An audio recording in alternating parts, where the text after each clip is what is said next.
Teisha with Shalom TV's News Update. The New York Times reported today that the United States and Israel jointly developed Stuxnet, the complex computer virus that destroyed centrifuges in Iranian nuclear installations. Stuxnet was found back in 2010, but the Times report today named it as part of a U.S. and Israeli intelligence operation called Olympic Games, started under President George W. Bush and expanded under President Obama. The account of the American and Israeli effort to undermine the Iranian nuclear program is based on New York Times interviews over the past 18 months with current and former American, European, and Israeli officials involved in the program, as well as a range of experts. Assessments differed as to how successful the sabotage program was in slowing Iran's progress towards developing the ability to build nuclear weapons. According to a new national poll released by the Workmen's Circle, a national Jewish cultural, educational, and activist organization, Jewish voters prefer President Obama to Mitt Romney 2-1. According to the findings, Obama outpolls Romney by 59% to 27% among Jews, with 14% undecided. The issues most important to Jewish voters, according to the poll, are economic justice, including the regulation of financial institutions, support for progressive taxation, and more governmental assistance for the needy. Jews also take a more liberal stance than other U.S. citizens on several social issues, according to the poll, which show that twice as many Jews as other Americans believe that abortion should be legal in all cases and support same-sex marriage. The poll also found that attachment... There are actors throughout the world. Hamas, Hezbollah now has operations in Latin America, in this hemisphere. They can get into this country. If they have nuclear material and get into this country, that means a dirty bomb or worse could be executed here. In its commitment to peace. But according to the poll, these differences are explained by prior factors like religion and politics. The survey was conducted for the Workmen's Circle by a team led by veteran pollster Professor Stephen M. Cohen of the Hebrew Union College Jewish Institute of Religion, who said, quote, "I did not expect to see the salience of economic justice in determining the presidential vote."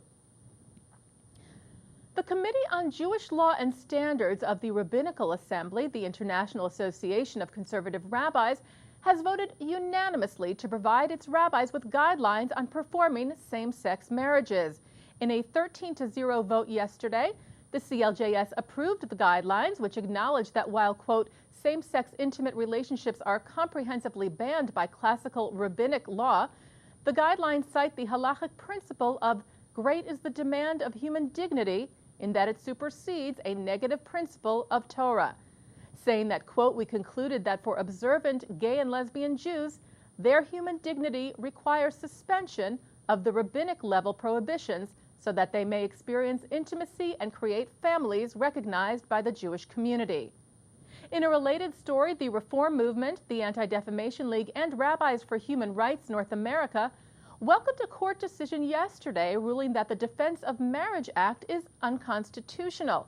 The Boston-based First U.S. Circuit Court of Appeals upheld a lower court's ruling that denying gay couples federal benefits accorded to straight couples was unconstitutional. Mark Palavin, Associate Director of the Religious Action Center of Reform Judaism, said in a press statement, quote, today's decision is a vital, overdue, and very welcome step toward marriage equality and a more just society. The ADL called the decision, quote, a clear affirmation that the principle of equal treatment means that same-sex couples are entitled to all of the federal rights, protections, and benefits of civil marriage. The three-judge panel became the first federal appeals court to issue a ruling against the 1996 federal government ban on same-sex marriage. And finally, the president of the Catholic University of America has joined the call to the International Olympic Committee to hold a moment of silence for the Munich 11 at the upcoming London Games. The university's president, John Garvey, sent a letter yesterday to IOC President Jacques Rogge and chair of the London Organizing Committee, Sebastian Coe, stating his support for the gesture that would honor the 11 Israeli athletes who were murdered by terrorists at the Munich Games in 1972.